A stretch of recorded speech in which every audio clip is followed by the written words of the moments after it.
I have titled this video series "On the Track of a Bigger Story."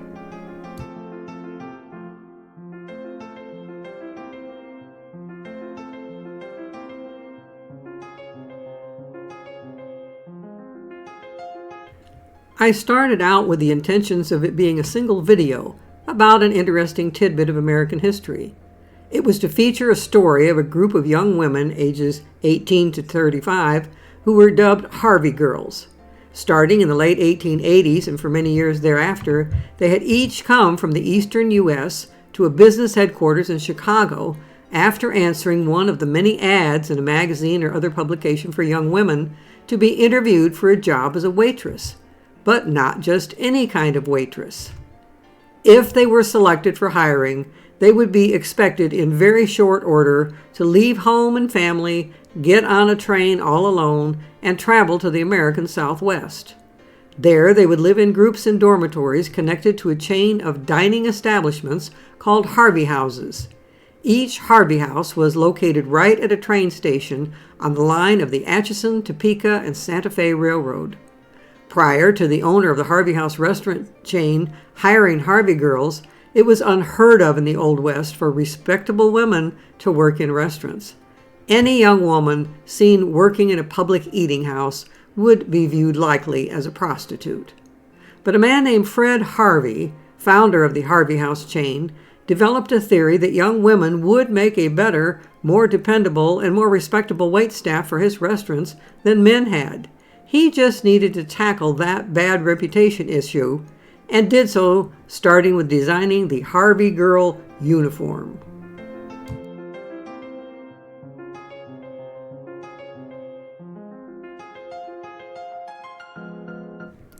It was a shapeless, floor-length black dress with long sleeves and a high collar, covered by a billowing floor-length white apron. The girls were forbidden to wear jewelry or makeup, and they were closely chaperoned in their dormitories by a strict house mother. Yet they were also encouraged to be pleasant and friendly when at their job and set customers at ease.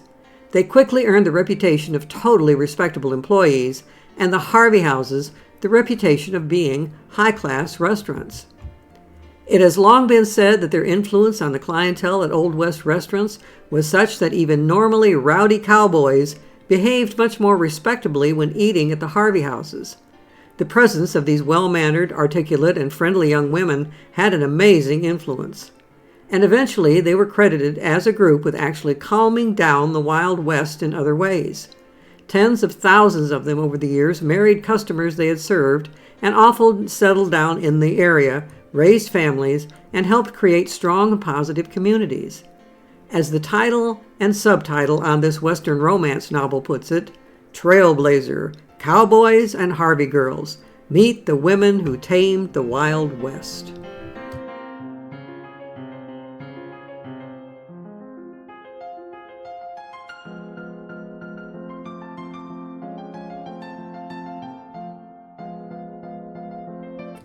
But before I got around to working on that planned video just about the Harvey Girls story, I learned much more about the life and achievements of Fred Harvey and his family who started it all. Harvey had immigrated to America in his teens from England in 1853.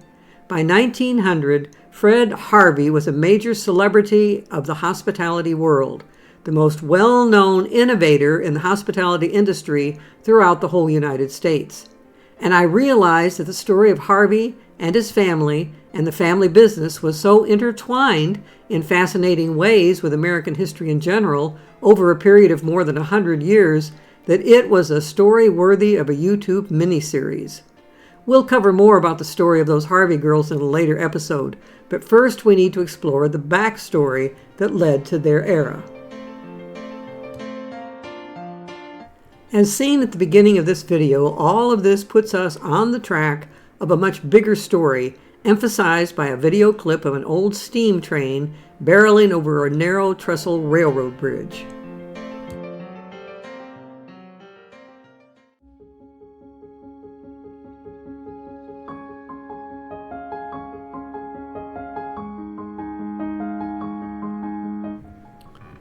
But our story starts not on a train, but on a steamship crossing the Atlantic from London to New York in 1853.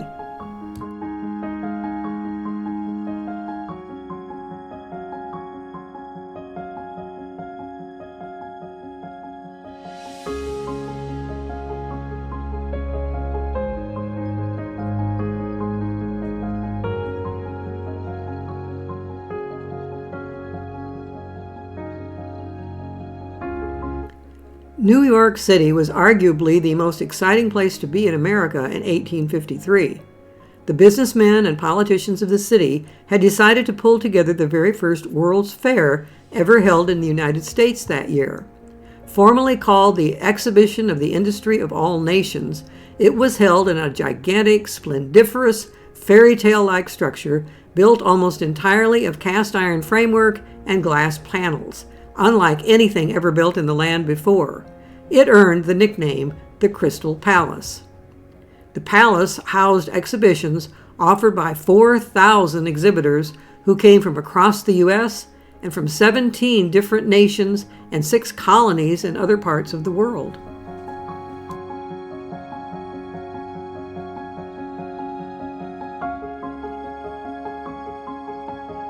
Actually, the New York planners didn't come up with the idea all on their own, and their Crystal Palace was not the first Crystal Palace.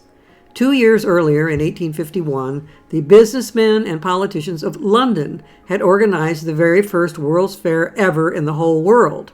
They dubbed it the Great Exhibition of the Works of Industry of All Nations, with the intent to feature, in particular, the best of modern industrial and cultural output of all the nations which participated. The London exhibition was held in a gigantic, splendiferous building also made primarily of cast iron and plate glass, the first of its kind. The London Crystal Palace was 1,846 feet long and 453 feet wide, constructed of 1,000,000 plates of glass set in a framework of prefabricated cast iron and bolted together. It was the largest building in the world at the time. At 108 feet tall at its highest point, the London Crystal Palace was tall enough that a portion of it was built around full-grown elm trees, which didn't even touch the glass roof.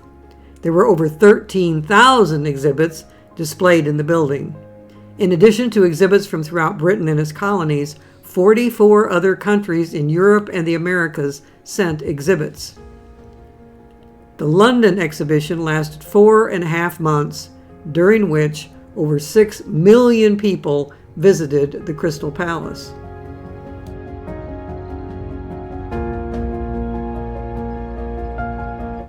The United States had a dedicated section in the London Fair where it displayed exhibits it considered representative of the best of American works of industry for the world to see. In addition to some Americans accompanying and hosting those exhibits, many businessmen and politicians from America visited the fair to evaluate the potential for such an enterprise to be profitable as a project in the U.S. Such men from New York came away very impressed, and as soon as they got back home, began intense discussions among themselves about the possibility of such a fair in America. Plans came together quickly, and they settled on aiming at opening in the spring of 1853.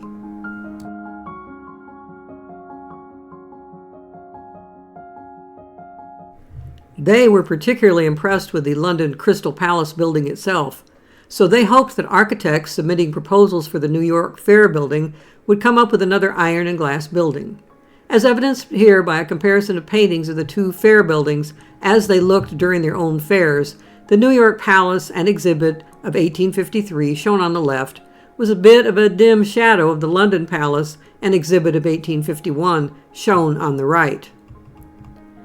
This stark difference shows up even more in these actual photos of the two buildings. But to coin a phrase, this isn't really a fair comparison. Britain had been around for centuries, had far-flung colonies from which to extract wealth, had a history of major building projects from castles to cathedrals, and was a major world power. The U.S. was the new kid on the block, less than 60 years old, with no great reserves of capital built up over centuries, and very little practice in building splendiferous attractions.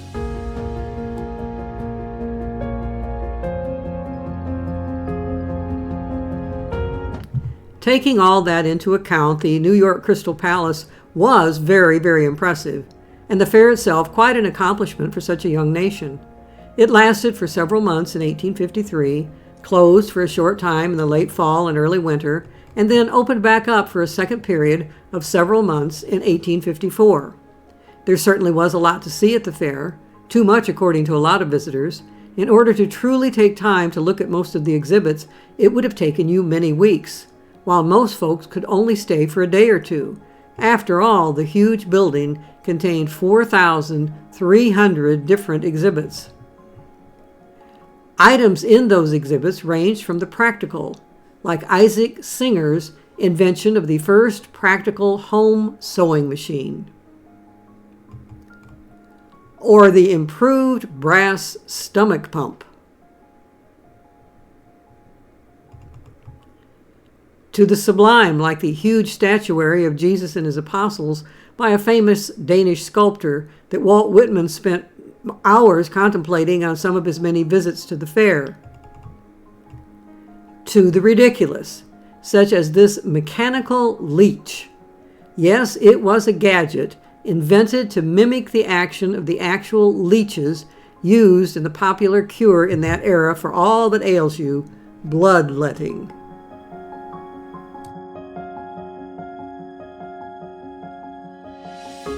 One of the most impressive attractions inside the palace was a demonstration by Elisha Otis of his new invention, an elevator with a safety mechanism that would stop an elevator car from plummeting down to the ground if a cable broke. Up until this point, elevators were only used for purposes like lifting supplies up a floor or two in a warehouse, because they were so unpredictable that crashes happened often. Workmen were very nervous about accompanying loads because of this. Otis decided to make an elevator that could be dependably and safely used to transport groups of people to the upper floors of buildings. At the fair, to convince the public this was now possible, he rode a platform raised by one of his elevator mechanisms far up in the air inside the Crystal Palace. Then he ordered the only rope holding the platform to be cut. The rope was severed by an axeman, the crowd gasped, and then cheered when the platform fell only a few inches before coming to a halt.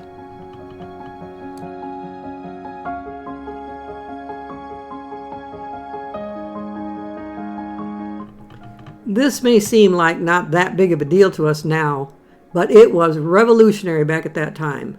Buildings could only be built with a few stories, since people would have to climb stairs to the upper floors. Once architects realized that a safety elevator was now available, the sky was truly the limit. The modern skyline of big cities, crammed with skyscrapers, would have been impossible without the elevator. And for over 150 years now, the Otis Elevator Company has been a key part of that upward spiral. When the Eiffel Tower was built for the Paris World's Fair in 1889, visitors rode from the ground floor to the second floor in Otis elevators. Builders included Otis elevators in the Empire State Building and the Chrysler Building. And visitors to the current tallest building in the world, the Burj Khalifa in Dubai that has 163 floors, ride Otis elevators up to see the magnificent views from its upper stories. And it all started in 1853 when Elisha Otis wowed the Victorian visitors to the U.S. World's Fair.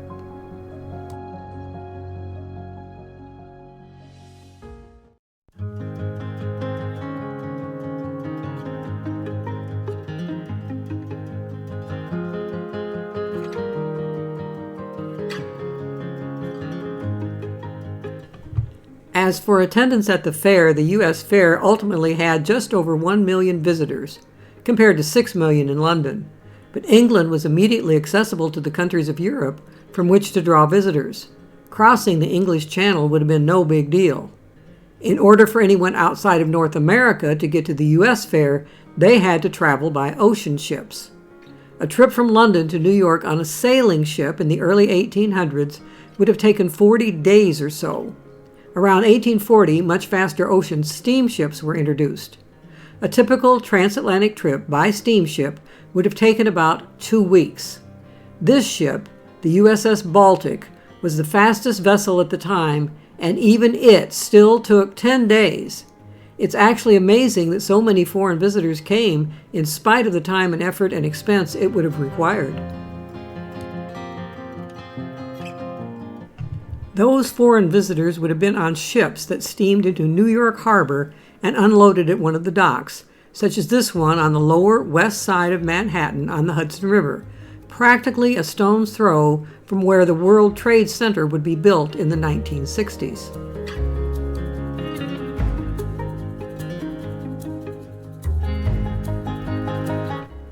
Some of those disembarking from such a ship would have been wealthy tourists who paid a high price for their tickets and enjoyed very luxurious first-class amenities on their trip over. This illustration is the Grand Saloon on the USS Baltic's sister ship, the USS Atlantic. Both ships had almost identical amenities.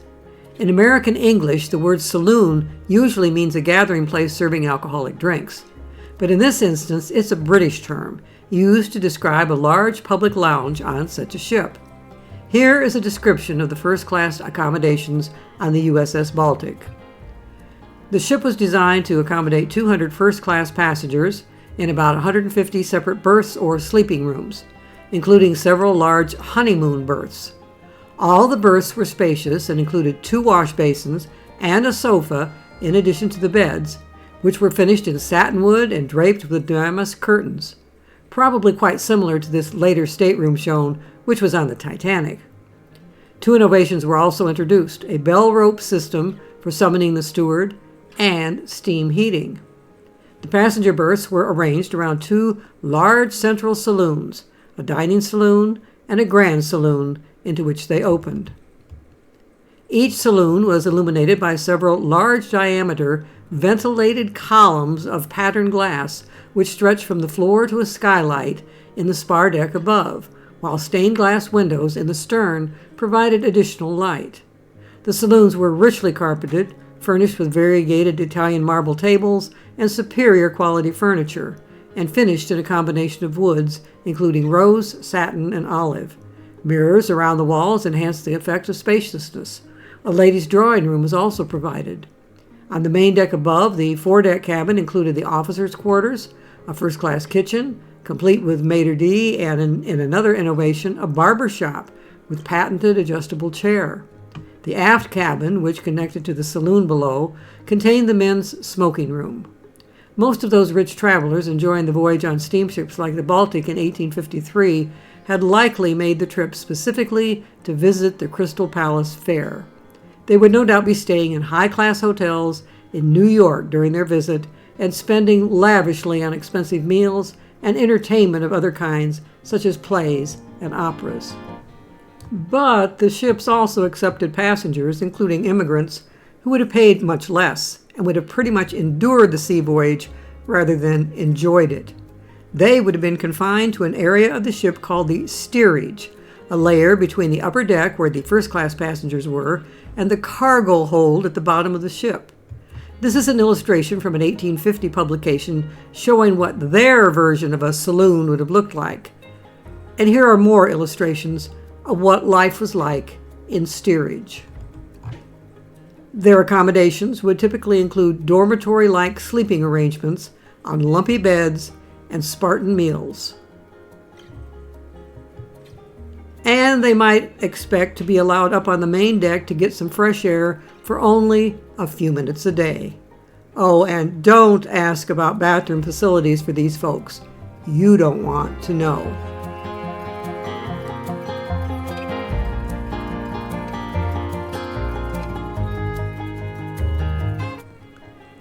Disembarking from one of those ships that appear on the Hudson River in late spring 1853 was one such immigrant from England named Fred Harvey.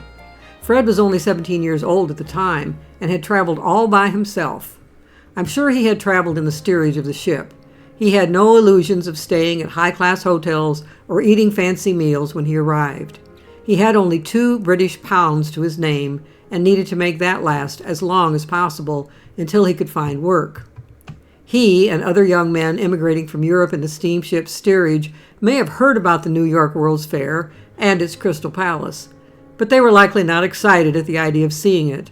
They may just have been hoping that the presence of the fair and all the work it entailed to build and run it and serve the needs of all the visitors coming to the city might improve their chances of finding jobs. One of the first features of New York City that new immigrants like Fred Harvey arriving on the docks might see would be the open-air markets, essentially centralized, specialized concentrations of masses of goods available wholesale. This is a photo from the 1850s of a major clothing market where clothing store owners might come to get a supply of various types of garments to sell in their shops.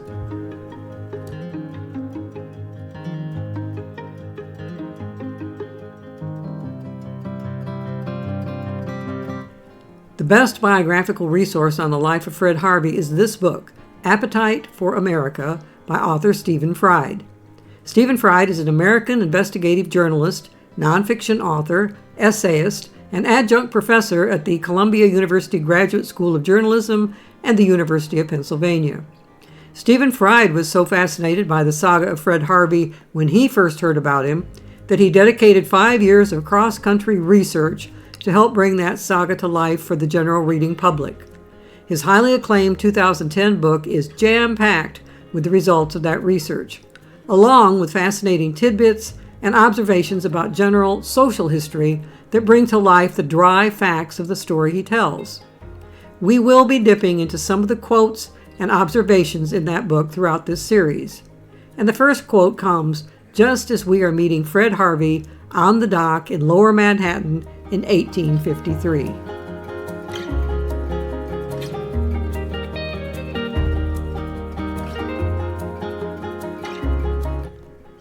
Writing of one of the open-air markets in New York at that time, across from the pier where Fred Harvey would have landed in America, Fried notes, just across from the pier was the Washington Street Market, the largest meat and produce market in America, offering provisions from farms hundreds of miles away, as well as those still operating in Manhattan on the verdant land that would become Central Park.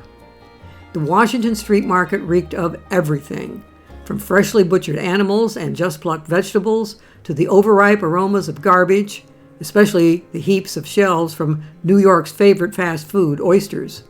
A two-story, block-long horn of plenty with rows of dangling carcasses reaching all the way to the high ceilings, it served as the fresh food mecca for New York's housewives, private cooks, and professional chefs alike. Most high school and college American history courses have never spent time actually immersing students in the day-to-day environment life in the U.S. in any era, including that of the 1850s in New York City. Such courses mostly focus on the big political and military names of the times and significant incidents in wars and politics and such. But in this series, we are seeking to follow Fred Harvey as he interacted in daily life with the real world, not just dry facts.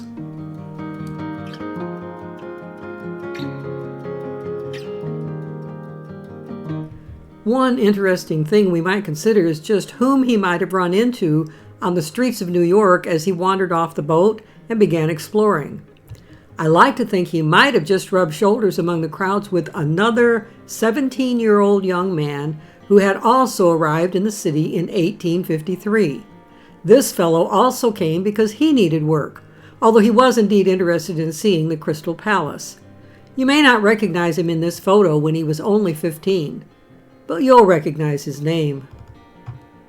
Yes, a young Samuel Clemens was in New York to take a job in the printing business that year before he became a steamboat pilot on the Mississippi and before he became the white-haired, mustachioed, cat-loving curmudgeon most of us remember from our literature classes in high school named Mark Twain. And while there, we do know young Sam did visit the World's Fair exhibition at the Crystal Palace, because a fragment of a letter he sent to his sister back in Missouri survived all these years. In it, he describes his visit to the palace in the summer of 1853. From the gallery, second floor, you have a glorious sight. The flags of the different countries represented, The lofty dome, glittering jewelry, gaudy tapestry, and so on, with the busy crowd passing to and fro, 'tis a perfect fairy palace, beautiful beyond description. It's kind of a shame that we have no record of whether or not Fred Harvey ever visited the exhibition, and if he did, what he thought of it. But seeing as how he was from London, chances are pretty good he may have seen the much more impressive 1851 Crystal Palace there. So if he did visit the New York Palace, he might not have been as impressed with New York's version in the same way Mark Twain from humble little Hannibal, Missouri was. As Twain put it, the visitors to the palace average 6,000 daily, double the population of Hannibal. The price of admission being 50 cents, they take in about $3,000.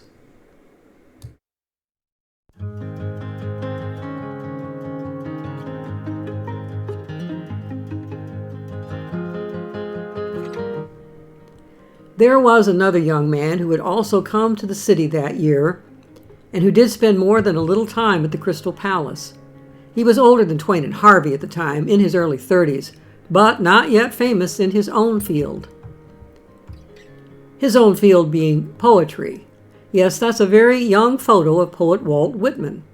At the time, Walt lived in nearby Brooklyn and was thus able to visit the palace quite a few times. This was 2 years before he hit the big time with his Leaves of Grass collection of poems. At the time, he was a writer for the Brooklyn Daily Times newspaper and wrote articles for the paper about the fair.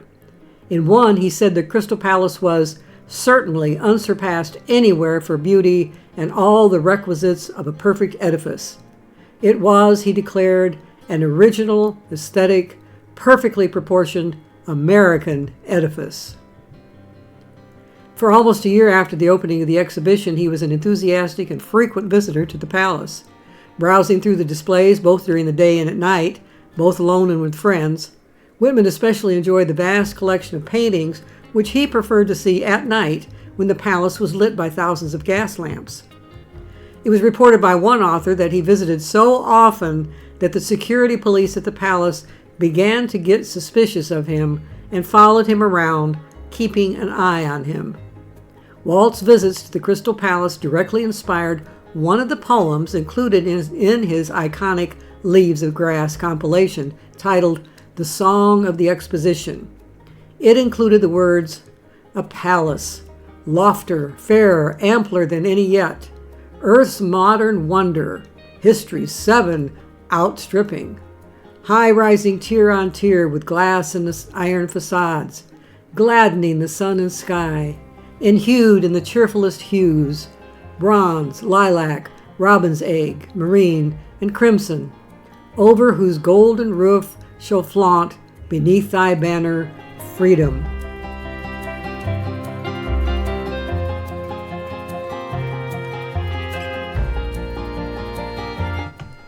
We don't know if Fred Harvey and Walt Whitman met in New York in 1853, but we do happen to have documentation that 17-year-old Samuel Clemens and 36-year-old Walt Whitman definitely crossed paths.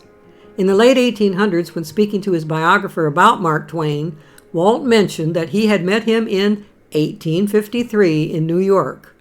During his visit to the fair, Clemens had taken a job at a print shop in New York. Whitman had been a newspaper editor, but by 1853, records show he may have been a bookseller.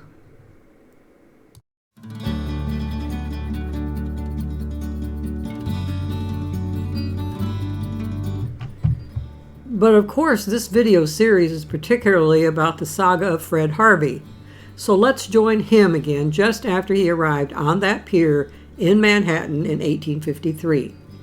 He and the rest of the folks who had endured the trip at sea in steerage would have gotten off the ship at the same time as those who had enjoyed the trip in their first-class accommodations. And the two groups would have no doubt spent no time on the docks rubbing shoulders with one another. With plenty of money in their pockets, the first-class passengers would likely have headed off as soon as possible to get their first meal on land in many days. And they were no doubt aware of where the best places to get that meal in New York would have been. At the top of the list would have been the famous Delmonico's restaurant. Delmonico's was less than a mile from the harbor. And although a pedestrian could have walked that distance within a short amount of time, all the folks in their finery would no doubt have chosen instead to hail one of the horse-drawn trolleys that plied the downtown streets of Manhattan.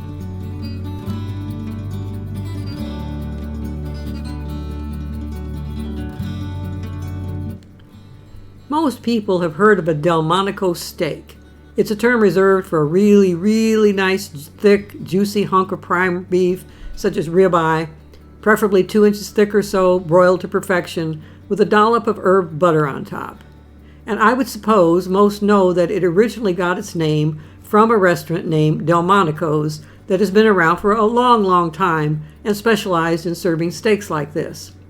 Eventually, the Delmonico's was the birthplace of several other famous well-known dishes, such as Eggs Benedict, Chicken a la King, and Lobster Newburg. But I doubt most folks know that the restaurant was already famous clear back in the 1850s.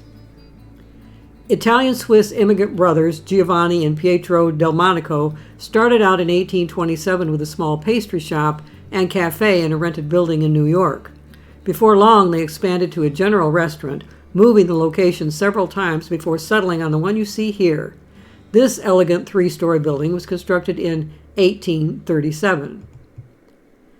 They claimed at the time that the columns you see here by the entrance had been imported from the ruins of Pompeii.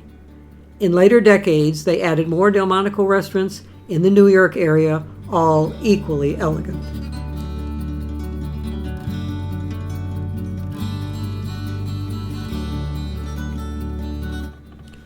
Surprisingly, Delmonico's was actually the first real restaurant in America.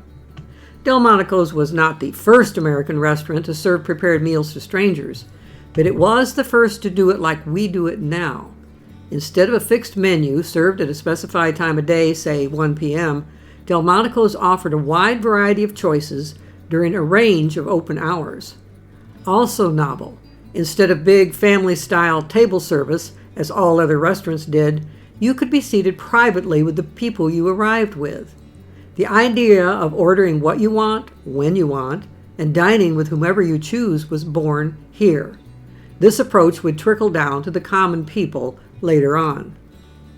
Yes, there's little doubt that many of the affluent passengers getting off the ocean steamer at New York Port in 1853 headed out to the famous Delmonico's as soon as they could.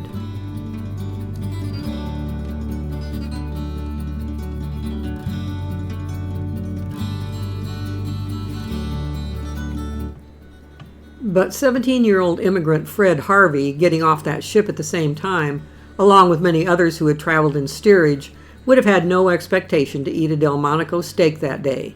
He and his fellow lower-class travelers would have just wanted to find a place where they could afford to perhaps get a little better food than they had been fed in steerage on the steamer. And they were in luck, because there was a restaurant right near the docks, next to the Washington Street Market, where they could get a satisfying meal for a low price. For many decades, most anyone working in the Washington Street Market, as well as people arriving on ships at the dock, typically ate at a place called Smith and McNell's. It had originally been a coffee and cake shop, but at the time Fred arrived, it had recently expanded into a restaurant. It was one of the most reasonably priced full-service restaurants. It was open 24 hours, and given its location right within the Washington Street Market, it could offer the freshest and best of the day's harvest of seafood and slaughter of fresh meat. Over the decades, in the 1800s, it expanded to many more floors, adding a full-service hotel. But in 1853, it was a 2-story building and was actually 2 related restaurants. On the main floor, you could get a hearty, filling meal with simple ingredients, simply prepared, and served for 15 cents, worth about $4.31 today. Wealthier patrons chose to eat at the fancier upstairs dining room, where you could get prime cuts of beef, served as part of a more extensive and expensive meal, prepared and served in a much fancier style. Fred no doubt ate his first meal there, downstairs.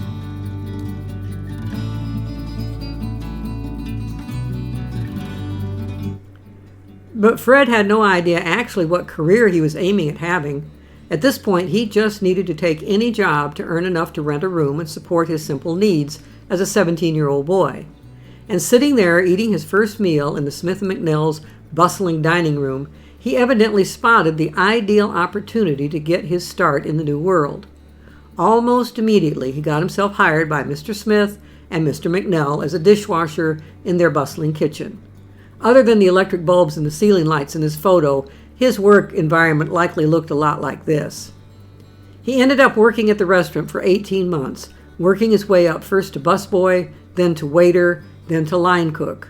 I'm sure that no one back at that time, including Fred Harvey, had any inkling at all that 40 years later, this young immigrant would be the most well-known person in America in the restaurant, hotel, and general hospitality industry.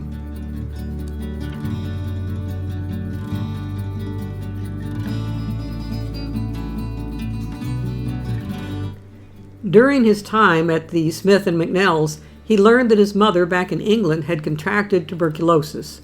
He couldn't go visit her, so the best thing he could think of to do would be to send her a portrait of himself to comfort her and reassure her that he was doing just fine in his new world. This was very early in the history of photography. The primitive type of photograph popular at the time was known as a daguerreotype. The very first primitive daguerreotype studio anywhere in the world where the average person could go in and have a portrait taken had just opened in New York in 1841. But improvements in the process came rapidly, and by 1853 there were plenty of shops in New York City where you could have a nice daguerreotype taken. The photographer couldn't make prints from a daguerreotype like you could from later types of film and cameras. The original was given to you, and if you wanted others to share with family or friends, you'd have to sit for more shots. Luckily, that original Fred Harvey daguerreotype was evidently preserved by the family, and what we have here is a photocopy someone made of it. Fred would be about 17 or 18 here.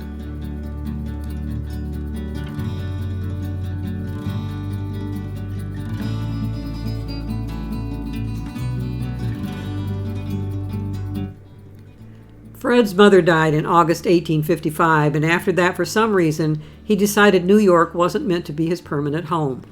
By then, he may have begun considering the possibility of a career as a restaurateur, so perhaps he thought what better place to go to learn more about the trade than New Orleans, that had a wide reputation as the culinary capital of the South.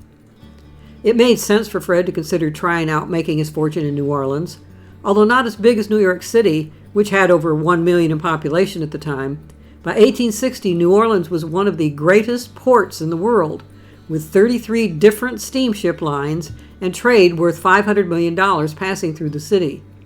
As far as population, the city outnumbered any other city in the South and was larger than the 4 next largest southern cities combined, with an estimated population of about 168,000. But his stay there didn't last long. Almost immediately, he found that making a living from scratch in New Orleans was going to be much harder than it had been in New York City. Besides, he was frankly appalled by the ever-present reality of slavery around him, deeply embedded in the society. Then there was the issue of war. In later years, he confessed to a friend that he originally left England not just to seek his fortune in the New World.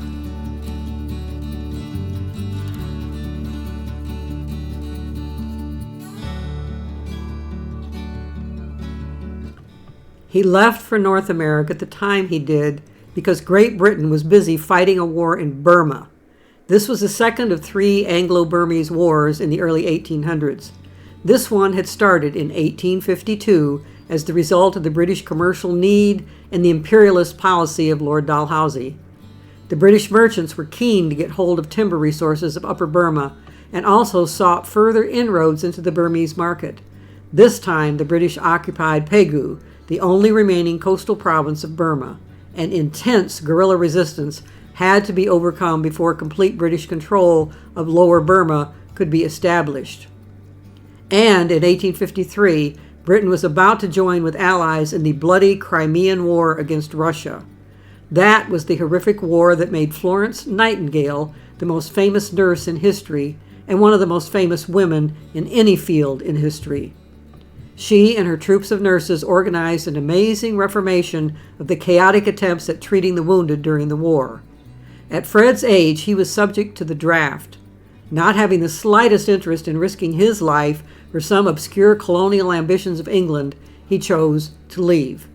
Ironically then, promptly after he arrived in New Orleans, it became obvious to him that a war between the states was inevitable in coming years, and he had no interest in being drafted to serve in a Southern army to help preserve the institution of slavery that he so despised. So he very quickly chose to head back north on the Mississippi.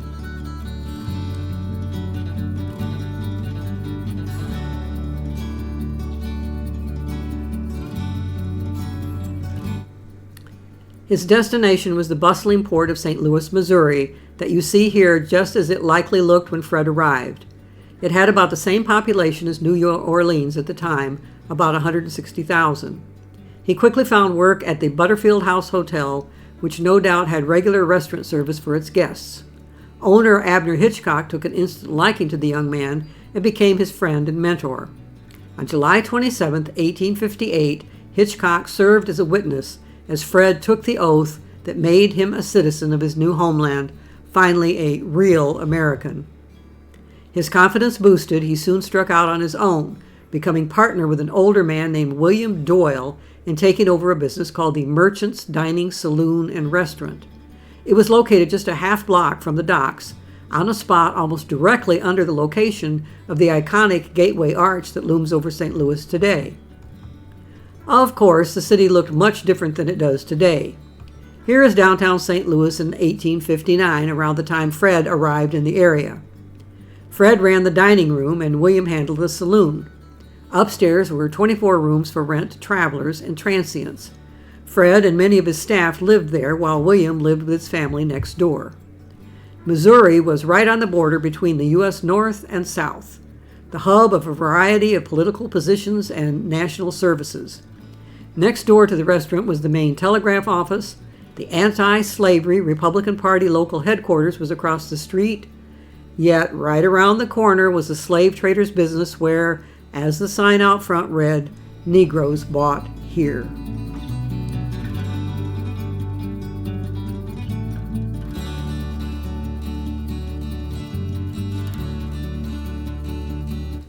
In October 1859, business was going well, and Fred felt confident enough to leave Doyle to run the restaurant while Fred took the Transatlantic steamship Africa back to England for a few weeks' stay. He brought back with him his father, younger sister, and his new Dutch bride named Anne. Dad went back home soon, but sister stayed, married another British immigrant, and settled down in America. Anne gave birth to her and Fred's first child, a son, in February 1861. But just days earlier, Fred's earlier conviction that there would be a war between the states came to pass. On February 8th, 7 Deep South slave states, South Carolina, Mississippi, Florida, Alabama, Georgia, Louisiana, and Texas, had seceded to form the Confederacy. Just days after the baby was born, on March 4th, 1861, Abraham Lincoln was being sworn in as president.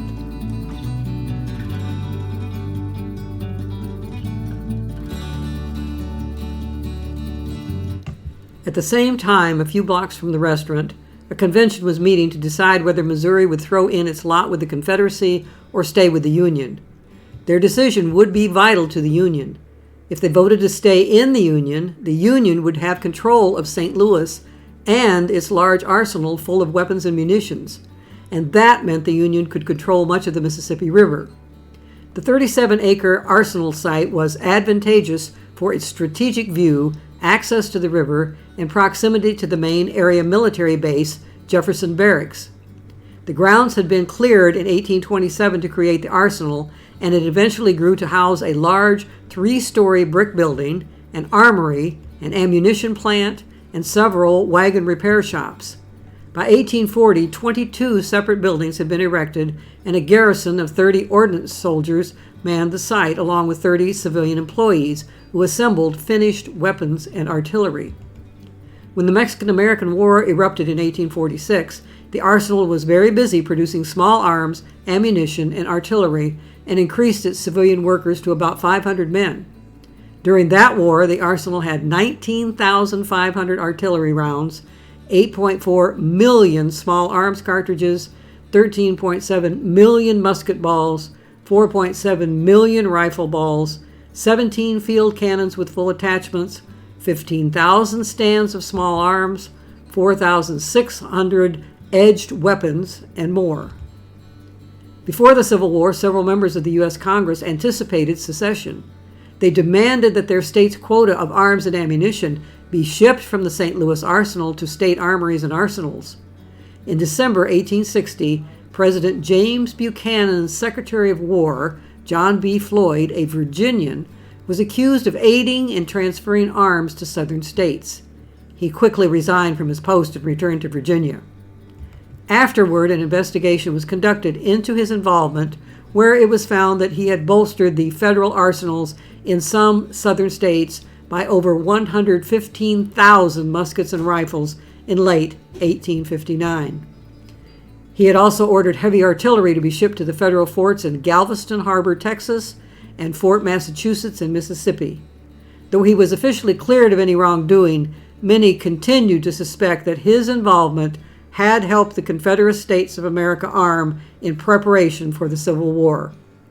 All of which is why St. Louis and its arsenal became so important to the Union war effort.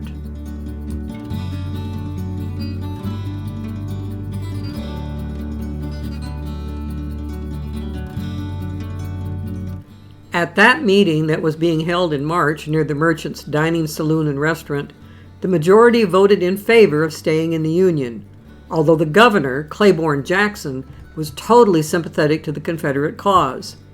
The defiant governor set up his own Confederate camp, dubbed Camp Jackson, just north of the city.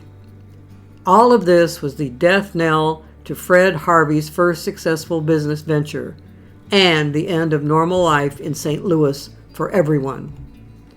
On May 10, 1861, Union troops came to town and captured Camp Jackson, the governor's military camp, without any deaths or injuries, in preparation to seize the nearby arsenal for the Union cause. The victors marched the Confederate militiamen into St. Louis, on their way to incarcerate them at the arsenal. Their path took them through a crowd of hundreds of pro-Confederate civilians in St. Louis. Before long, riots broke out as Missouri citizens hurled rocks, paving stones, and insults at Lyon's troops. When a pistol was fired into the Union ranks, fatally wounding one Union soldier, the Federals fired into the crowd, killing some 20 people, some of whom were women and children, and wounding as many as 50 more. The event has ever since been known as the St. Louis Massacre, or Camp Jackson Massacre. It inflamed the Confederate sympathizers even more, and many left to officially join the Confederate Army. Within weeks, Union leaders took control of the city, and Governor Jackson fled. He eventually set up a government in exile in Texas.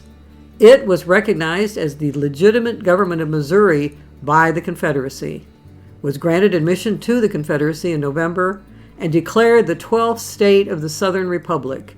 It merited its own star on the Confederate flag. Actually, the folks in Missouri, still loyal to Jackson and his efforts, were never able to get control of much of the state, except in periods when Confederate troops showed up once in a while to capture a bit of territory. Fred Harvey had always been characteristically neutral when talking about politics. His business had him working with people from both sides of the slavery issue, and business was what was usually most important to Fred Harvey. But in this situation, he despised slavery so much that he dropped his neutrality. His partner Doyle was a Confederate sympathizer. The two got into a violent argument over the matter, and not long after, Doyle ran off to join the secessionist army, taking with him every cent that the Merchants' Enterprise had been able to save during its time in business, an amount worth about $32,000 in modern money. Shortly thereafter, martial law was declared in St. Louis, steamboat travel on the Mississippi from the south dried up almost totally, and thus any business that relied on river travelers folded, including the Merchants' Dining Room and Saloon. By the summer of 1861, Fred Harvey was a failed restaurateur. a 26-year-old penniless man with no means of support for a wife and new baby.